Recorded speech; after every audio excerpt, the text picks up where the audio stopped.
Hi, I'm Ingrid Tomney. I'm the Director of Operations for Sagebrush Treatment Center. Today I'm going to give you a tour of our Vienna Residential home. Here we serve 8 clients, all men, in 7 private bedrooms. Today we'll be touring the house to show you the safety, security, and utility features. So follow me. I'd like to show you our beautiful home. We're here outside and you can see here's our parking lot. When you come to the facility, make sure you pull in and allow enough space for someone to come behind you. It's a horseshoe, so go ahead and put it all the way forward so that you can allow others to pull behind you. When parking, go ahead and pull in behind somebody else. It's better if there's room in the parking lot area to go ahead and park up here. I'd like people not to park on the road if there is room in the circle. Down here you'll see a red fire hydrant. Please don't park in front of that. You will get ticketed and possibly towed. Leave ample room between the fire hydrant and yourself so that emergency services can get here if needed.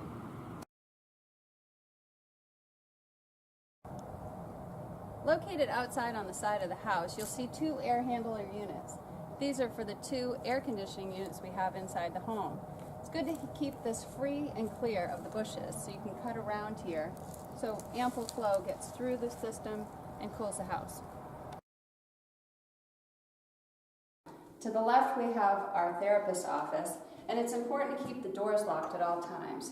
There's patient-sensitive information here, and it would be a HIPAA violation if a client were to enter the room and there was paperwork on the desk that had client information. To the right, you can see this is also a group room, but these group rooms have telephones, so it's important to keep these locked at all times so clients aren't able to get in. Here we are in the PA office. I wanted to show you a few things around our security features. We have a monitor here that shows all the camera locations in the house. If you want to see if anything's going on, this is a good place to come. Also, if you pan over here, we keep track of all our maintenance requests. They're logged here. If you have something in the house that doesn't work correctly, come here and log it, and this will let you know who's taking care of it and by when.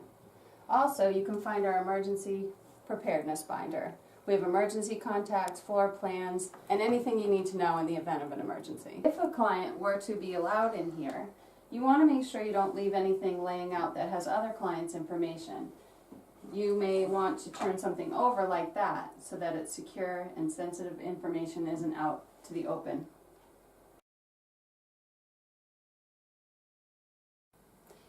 Here we are in front of the Client Resource Board. This is a great place for clients to come for information that they may need to know in an emergency, like fire. There's confidentiality information, how to report a safety concern to the Joint Commission, and some basic everyday features here. There's their chore list located here, what days they can do phone calls, and who the PA is assigned to them. Here we are in the living room, and the clients have access to see the program here up on the board. This should be kept current every day by the program assistant.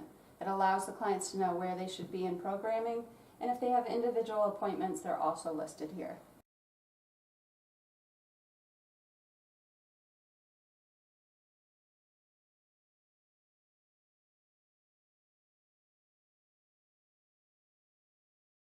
Here we are in the medication room. This is a secured area where only staff can come. No clients are allowed.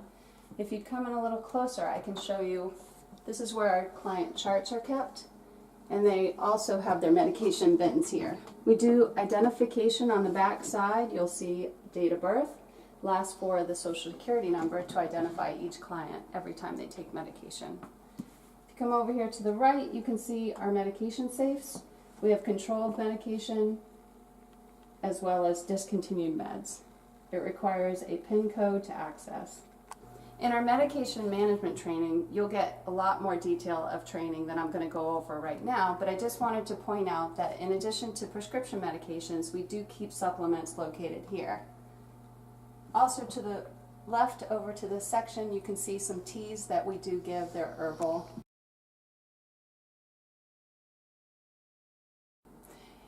We're in the medication room, and you can see we have a CPR mask available. If you come over here, you can see our sharps container. This is a biohazardous waste container. This is where we put all our sharps. If you come down here, we do have first aid and emergency supplies.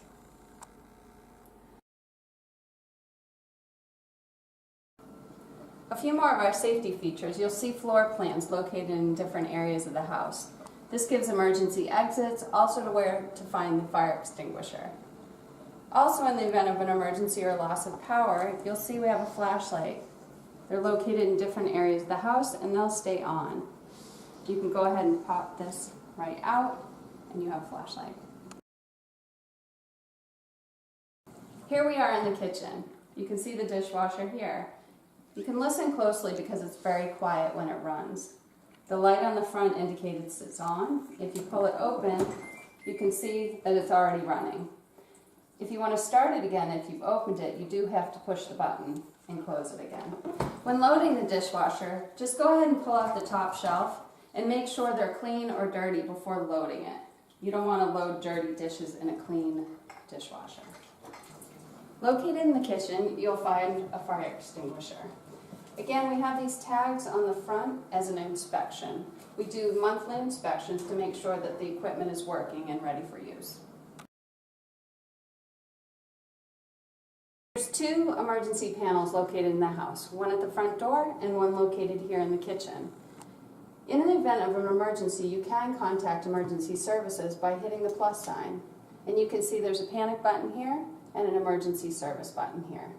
Go ahead and press and hold a button for more than 2 seconds and it will go ahead and call emergency services. We're in the main section of the house where you enter the front door, and I just wanted to show the security panel here as well. Again, in an emergency, you can hit the plus sign and you can call emergency services by holding these buttons down more than 2 seconds. Right now we're in the garage, and you can see by the sink here, we have a fire extinguisher located on the floor. This is a good place for it to have easy access to the kitchen. If you look right over here, we also have one located on the far end of the garage. There's a sign that indicates there's an extinguisher. It also gives you the pull pin, aim, squeeze, and sweep. It's called PASS. It's a quick and easy way to remember how to use the fire extinguisher. Pull the pin, aim at the fire, squeeze the handle, and sweep. We're still in the garage, and as you can see, the doors are down. We like to keep the doors down to allow protection to the facility. No one can enter if the doors are closed. Here we have recycling bins and trash bins. The recycle only goes out on Monday evening, and the trash goes out every Monday and Thursday evening. We're still in the garage, right outside the kitchen, and you can see we have our federal labor law poster and our Virginia labor law poster. Employees need to know where these are located in case they have any questions. And here we have our MSDS binder. This is a good resource for any chemicals in the house. There's sheets of paper that identify how to handle if you were to get an item on your skin or ingest it, the best way to handle that situation in an emergency. Refrigerators and freezers are located here. We also have a refrigerator inside and downstairs. But here, if you open the freezer, you can see there's a latch. It's a good idea to keep it very closed, firm, and snap it in to keep our food safe and fresh. This fireplace has an area that you can put wood and burn a log. Remember, if you're going to leave the house, to make sure that the fire is completely out before leaving. You can see here that it's well kept. There's just one piece of wood, so it doesn't have a chance to get out of control. Make sure you handle all ash with these tools behind us. You'll only want to put ash in a metal container, nothing paper or cardboard, which will catch fire. You want to also make sure the flue is open so that air and smoke can get out through the chimney. If it's closed, the smoke will come back in through the house.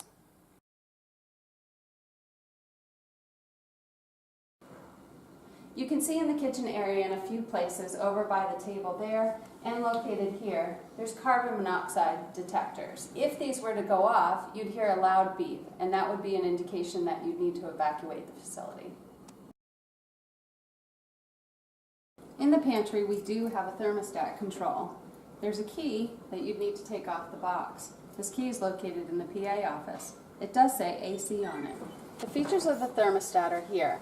To the left, you'll see the temperature that's inside, 71 degrees. This is what the temperature is set at, 69. There's boxes here on the below section.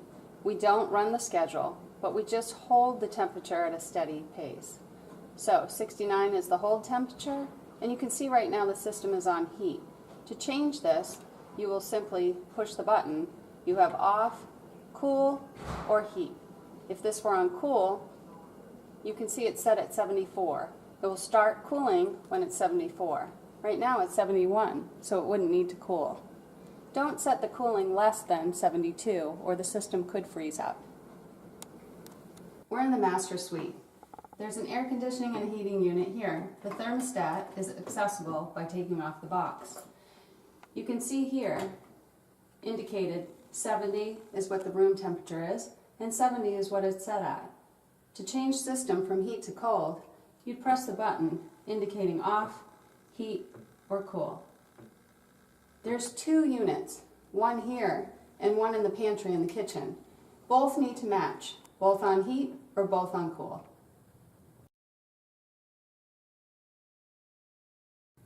Here we are in the client bedroom, and on the back of the door you can see there's a floor plan.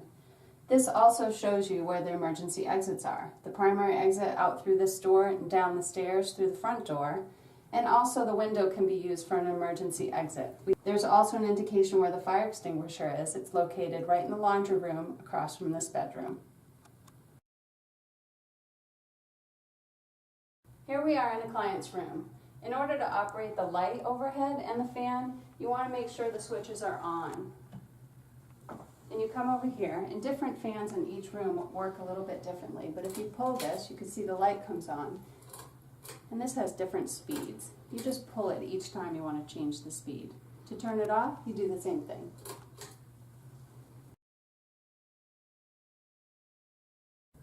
We're on the upper level in the house in the laundry room. There are two fire extinguishers here. One in the corner. You can see also an emergency floor plan that indicates exits. You also have personal protective equipment. There's gloves here, and mounted on the wall to the right, there's another fire extinguisher for your use in an emergency. Another safety consideration in the laundry room, we want to teach our clients how to empty the lint drawer. You'll want to do this after each dry. The staff should know this as well. Too much lint in this apparatus can cause a fire, so make sure you swipe any lint away on a regular routine basis.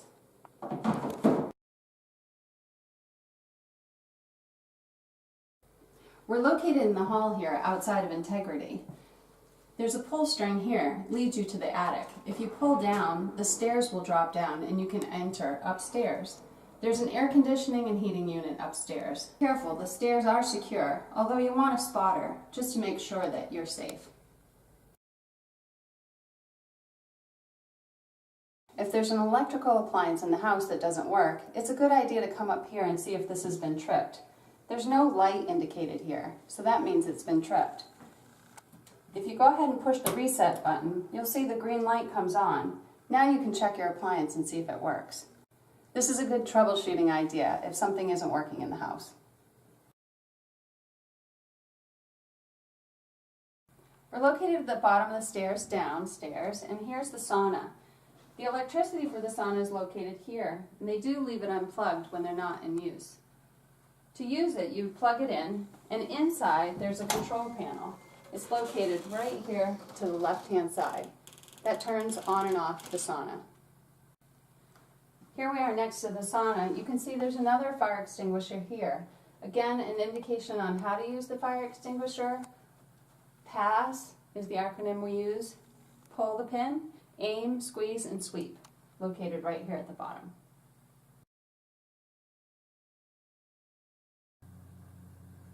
We're in the client bedroom Serenity, and you can see two electrical panels here. If you open them, this is where the circuit breakers are located.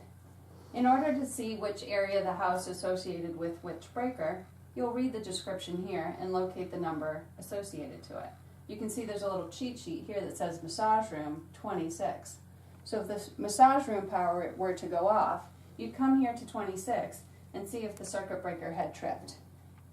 If the circuit breaker is tripped, you'll see a little orange strip here and it will be all the way over to the other side. You'll just push it back and it will click and the power should work.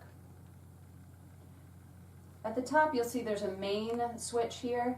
In order to shut the entire system off, you can go ahead and pull that down. That's your emergency shutoff for all electricity for this panel. The same exists on this side. We have an emergency shutoff for this whole panel. Everything here would be shut off if you were to turn this main switch off. Don't shut this off unless it's an emergency.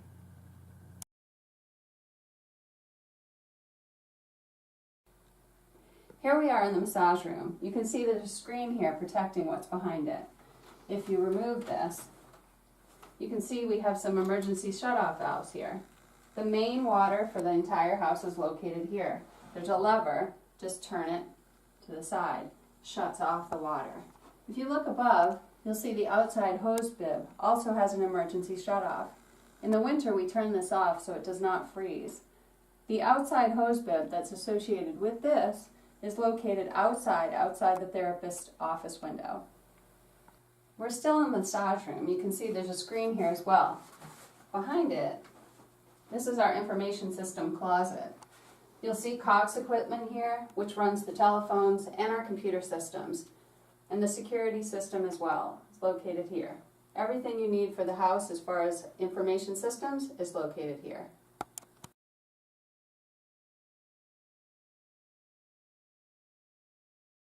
Here we are in a client bathroom. I wanted to give you some troubleshooting tips if a toilet happened to be overflowing or working incorrectly.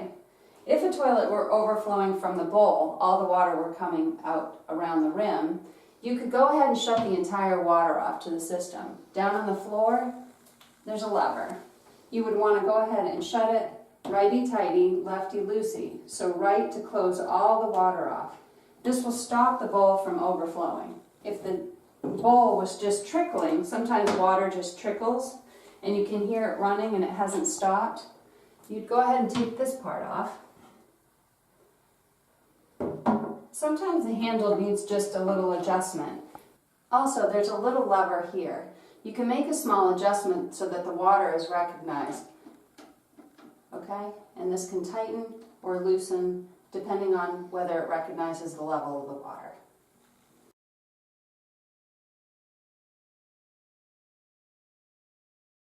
Another security feature to be aware of in the house is our televisions. It is a smart television, so it does have access to the internet. So we keep all remote controls and anything that allows this TV to go on up in the PA office, so the clients don't have immediate access to the internet. Here we are located downstairs in the utility closet. There's a lot of things in here, especially emergency shutoff valves. Our air conditioning unit is here. There's an emergency gas shutoff to my left. On the right, there's also propane gas emergency shutoff valves. They're little red knobs you'll turn here and here. Above my head, you have the emergency shutoff valve for the outside hose bib. This outside hose bib is located right outside the back door.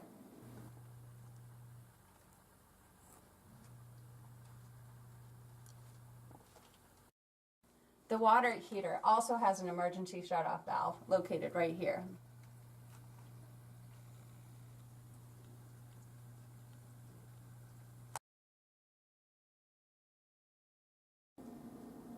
We're located downstairs in the art room, and here's another fire extinguisher. Again, use the acronym PASS for safe operation of the fire extinguisher.